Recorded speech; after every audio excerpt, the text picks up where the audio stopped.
Industry ವಿಚಾರವಾಗಿ ಸಾಕಷ್ಟು ಕಾರ್ಯಕ್ರಮ ಇದು ಸ್ಪೆಷಲ್ ಅಪ್ಪಾಜಿ ಅವರ ಹುಟ್ಟುಹಬ್ಬಕ್ಕಾಗಿ ಆಗ್ತಾ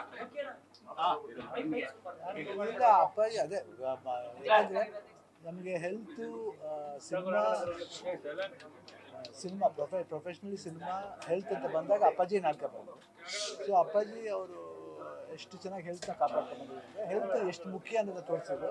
ಆಮೇಲೆ ಫಸ್ಟ್ ಹೀರೋ ಅವ್ರು ಹೋಗ್ಬೇಕಾದ್ರೆ ತನ್ನ ಕಣ್ಣನ್ನ ಕೊಡ್ಬೇಕಂತ ಅವ್ರು ಮೊದಲೇ ಪ್ರಿಪೇರ್ ಆಗಿ ಹೇಳ್ಬಿಟ್ಟು ಹೋಗಿದ್ದಾರೆ. ಅದು ಅವ್ರು ಹೋದ್ಮೇಲೆ ಇಮಿಡಿಯೇಟ್ ಆಗಿ ರಾಘು ಇದು ಮಾಡ್ಕೊಂಡು ಫೋನ್ ಮಾಡಿ ಅಪ್ಪಾಜಿ ಹೇಳಿದ್ರು, ಕಣ್ಣು ಕೊಟ್ಟಿದ್ದು. ಅದು ಫಸ್ಟ್ ಅರಿವು ಮೂಡಿಸಿದ್ದೆ ಅಪ್ಪಾಜಿ. ಅದು ನಾವು ಯಾವತ್ತೂ ಮರೆಯೋಕ್ಕಲ್ಲ. ನೇತ್ರದಾನ ಮಹಾದಾನ ಅಂತ ಒಂದು ಇದನ್ನು ತಂದವ್ರೆ ಅಪ್ಪಾಜಿ. ಸೊ ಇಂಪಾರ್ಟೆನ್ಸ್ ಆಫ್ ಐಸ್ ಅಂತ ಏನು ನಾವು ಹೋದ್ಮೇಲೂ ಅವ್ರಿಗೇನು ಪಾಪ ಅವ್ರು ಹೇಳಿದ್ರು, ನನಗೇನು ಓದಿಲ್ಲ ಮಾಡಿಲ್ಲ.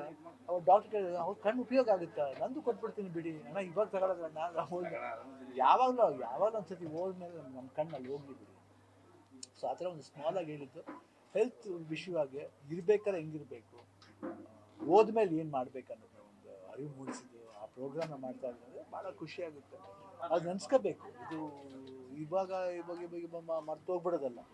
ಎಷ್ಟೇ ವರ್ಷ ಆದರೂ ಆ ನೆನಪುಗಳು ಮಾತ್ರ ಯಾವಾಗ ಇರಬೇಕು ಅಂದರೆ ಒಬ್ಬ ವ್ಯಕ್ತಿ ಯಾವುದು ಇಲ್ಲ ಅದನ್ನು ಮಾಡ್ತಾನೆ ಇರ್ತೀವಿ.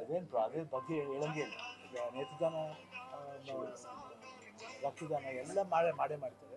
ಬಟ್ ಇದು ಈ ಸಲ ಮಾಡಿರೋದು ಭಾಳ ವಿಶೇಷ.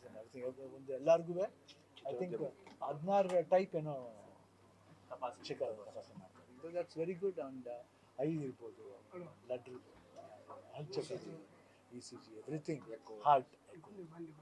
I think very good job. Sir ಬರಬೇಕಂತೇಳಿ ನಾನು ಸ್ವಲ್ಪ ಲೇಟಾಗಿ ಬಂದೆ ಇವತ್ತು. ಆ್ಯಕ್ಚುಲಿ ಕ್ಷಮಿಸಬೇಕು. ಆ್ಯಕ್ಚುಲಿ ನನಗೆ ಹೇಳಿದೆ 9:30 ಬಂದು, ಇಲ್ಲ ಸರ್ ನಾನು 10:30 ಬರ್ತೀನಿ ಅಂತ ಹೇಳಿದ್ರು.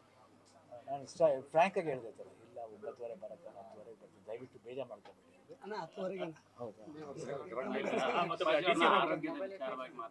ಸಾಕಷ್ಟು ಇಂಡಸ್ಟ್ರಿ ಯಾವುದೇ ಸಂದರ್ಭ ಬಂದ್ರು ಒಂದು ಮಾರ್ಗದರ್ಶಕರು ಅನ್ನುವಂಥದ್ದು ವಿಚಾರಗಳನ್ನ ಸಾಕಷ್ಟು.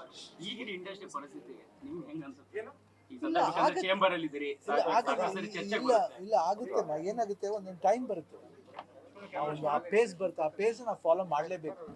ಅದು ಯಾರು ತಪ್ಪು ಯಾರು ನಾವು ಸೂಕ್ಷ್ಮವಾಗಿ ಹೋದ್ರೆ ಕಷ್ಟ ಆಗುತ್ತೆ. ಅದು ಬಿಡಬೇಕು. ಆಗುತ್ತೆ ಬರುತ್ತೆ ಹೋಗುತ್ತೆ. ಸೊ ಬರ್ಬೇಕಾದ್ರೆ ಫೇಸ್ ಮಾಡಬೇಕು. ಫೇಸ್ ಮಾಡಿ ಹೆಂಗೆ ಫೇಸ್ ಮಾಡಬೇಕು ಅಂದರೆ ಪ್ರಾಪರಾಗಿ ಮಾಡಬೇಕು. ಸುಮ್ಮನೆ ನಾವು ಏನೋ ಬುದ್ಧಿವಂತ ಏನೋ ಹೋಗೋದಾಗಲಿ ಇಲ್ಲ ರಾಂಗ್ ಸ್ಟೆಪ್ ಇಡೋದಾಗಲಿ ಯಾರು it should be A proper step. ನಾನು ಅದೇ ಚೇಂಬರ್ಗೆ ಯಾವಾಗ ಕೇಳೋದು ಅದೇನೆ, ನೀವು ಕಾಲಿಡಬೇಕಾದ್ರೆ ಒಳ್ಳೆ ಪ್ರಾಪರ್ ಸ್ಟೆಪ್ ಕಾಲಿಡಬೇಕು. ಅವಸರ ಪಟ್ಟು ಏನೋ ನಾವು ಇವಾಗಿರೋ ಮೀಡಿಯಾ ಇದರಿಂದ ತುಂಬ ಕಷ್ಟ. So we have to be very careful. ಜನಗಳಿಗೆ ನಾವು ಆನ್ಸರ್ ಮಾಡಬೇಕು.